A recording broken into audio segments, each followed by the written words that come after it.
సరే పద. ఇంత కష్టమైన వాయించిన నేనేను. మరి ఎట్లా? డాడీ అడుగుదాం. సరే డాడీ నా డ్రాయింగ్ చేస్తావా? మొన్ననే కదా నేర్పించాను.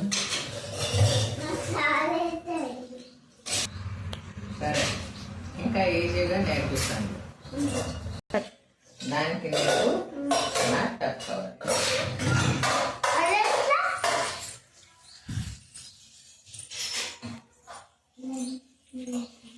చూసావా?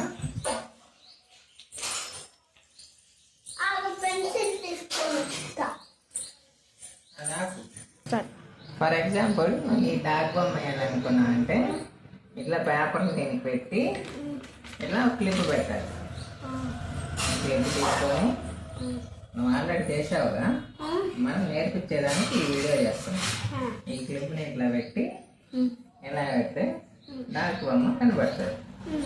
ఇప్పుడు దీనిపైన నుంచి ఇట్లా కావాల్సిన షేప్ అంగడి ఈ షేప్ ఇలా వేస్తే మనకు యాజ్ ఇట్ ఈజ్ అక్కడ ఉంది కదా ఆ బొమ్మలాగా యాజ్ ఇట్ ఈజ్ వచ్చేస్తుంది. చూసావా? యాజ్ ఇట్ ఈజ్ ఉంది. అది సేమ్ సేమ్ హ్యాపీ హై ఫై.